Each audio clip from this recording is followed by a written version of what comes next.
Dave, walk me through. You said you're using Speedrun. You said you're all about the terps. I love that. What's your process for going about selecting genetics? What do you do before you purchase? Is there any kind of process in that? Breeder information is because, like with Speedrun and Mendel, I talk to both of those guys daily, and I will say, "What should I do next? What do you think is the best one for this? What do you think is the best one?" And I'll get information first.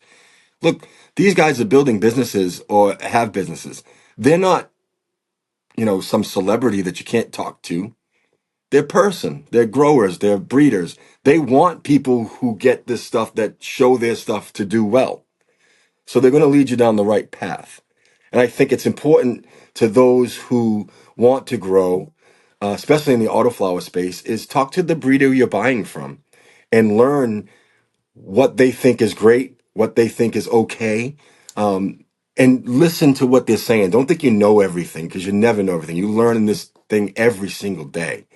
Um, I'll ask Ben, what should I run next? What do you think would be great? And he'll say, you should do this, this, and this. I'll send them to you next week. You know what I mean? They send me seeds all the time. I got seeds to run for 10 years. And that's great. I don't ask for anything. They just do it because they sponsor me, and I hype up their stuff. And that's part of this community. Raise everybody up as much as you possibly can.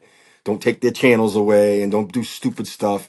Support the community. Don't bad talk people. Some people may do things different than you do. That's okay. Everybody has their own style of growing. But if you can help one or two people along the way and they become good growers, you did your job. But I like Oh to yeah, reach man. out Each to the one, each breeder one. and talk to the breeder about what should I run. I even, with James Loud, I sent him an email and he said, try the frosted biscotti. And my buddy had frosted biscottis on him, and he doesn't grow autos. He gave them to me. He got them free with the book. I ran them. They were amazing. I ran one so far. I got two more to run. And that was done in 62 days from seed pop. And it gave me 10 ounces. That's pretty good. Damn. Holy shit. And That's it Yeah. was really good. great smoke. I mean, beautiful stuff. But yeah, pigeons, I would say reach out to the breeder, talk to the breeder, do a little homework. What type of stuff do you like? Actually read what the flavors are that it expresses. Read what possibly the yield could be. Because like I know Ben puts real numbers up there. Most of these guys do. It's very genetic, 3 to 5 ounces in soil. That's what they put in there all the time, or 650 grams per square meter, or whatever it is. Ben puts, look, if you do it this way, it goes from 5 to 17 ounces, or 4 to 12 ounces. He'll tell you straight out that one will be a smaller one, this one will be a bigger one, and he's a young guy, so he kind of understands the culture really well today. At being 35 and owning a huge business, um, it's smart to really reach out to people. Don't be afraid to ask for help. You shouldn't be afraid to ask for help ever in this community, whether it be you're having a tough time.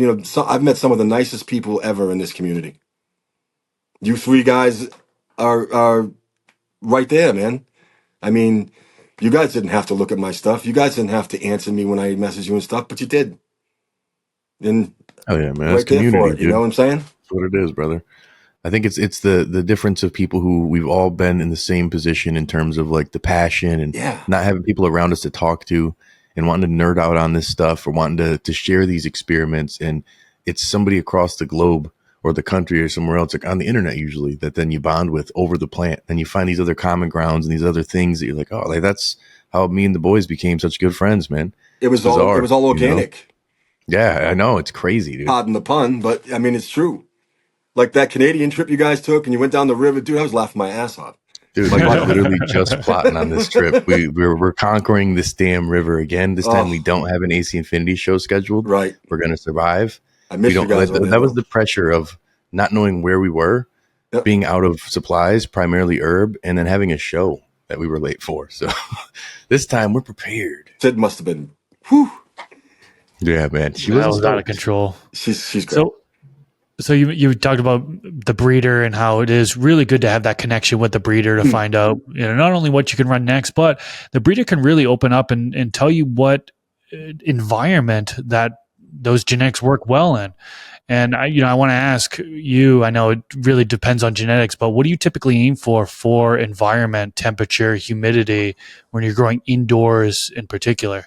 In my tent, I've always found that autoflowers love 80-60. 80 degrees, 60% humidity. I don't do a ton with VPD. I want to stay between 1 and 1.6 all the way through. If I can stay within those parameters, the plants are fine. They adjust just fine. That's the one thing about autoflowers. They will adjust quickly, and they're very resilient. So I would say middle of flower is when I drop it down to like say 72, 73 and try and be 50, 51, 52. And that'll get the colors to express and the plant likes it. It knows it's time to really pack on the flower. And I use all, the same stuff you guys use. I have a AI controller sitting upstairs that I haven't even opened yet because I'm growing outside.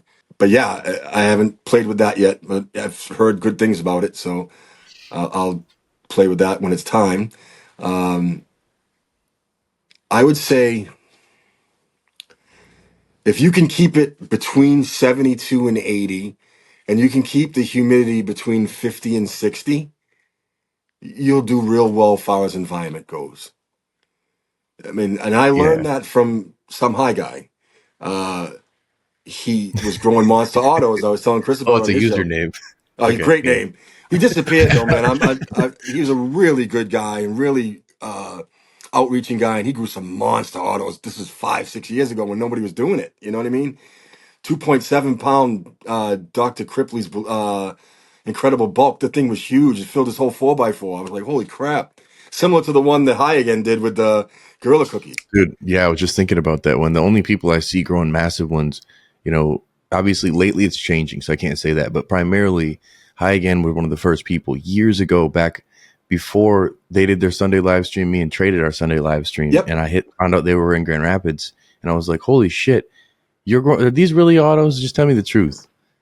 But be honest with I me. used to And like I watch them met when they him, were in the and first apartment, and they dude, used to travel to each other's house. yeah, Yeah. dude, and it's like just They're to good be able to people. crank up, amazing people. Shout out to Heaven and Neil, dude, great people. To be able to get the production off of these plants is just shows, because not everybody's as picky of a consumer as me. Sure. If you're able to pull from seed to harvest in 90 days or less, now the 120 ones for me becomes a little much, but Yep. 90 days or less, 60 in your No case, auto should go 62. 120 days. That's a fast firing photo. That's a good way that can just grow it under the veg condition. Yeah. Because yeah, I think that's the argument of more harvest per year. And then when you're dealing with a situation like in Germany, their plant count is so strict. So you've got no space to really veg. Your perpetual grow is going to be really tough. But if you're able to pop 3 to 4 seeds and you're able to harvest all of those within that window, you've got 4 solid harvests per year Sure. at least. You And know you've what I'm got good saying? So smoke. If you did exactly. So everything it's right even better. and you followed followed your own guidelines, I believe in a whiteboard. I have a whiteboard down here in my grow room, and I write down all my different things and everything I put in there and how much and when. And I stay on top of my stuff. And if you stay on top of your stuff and you stay organized, you will do well. The plant will express and stress and do all the things that you make it do. But if you leave it alone, sometimes it'll surprise the hell out of you.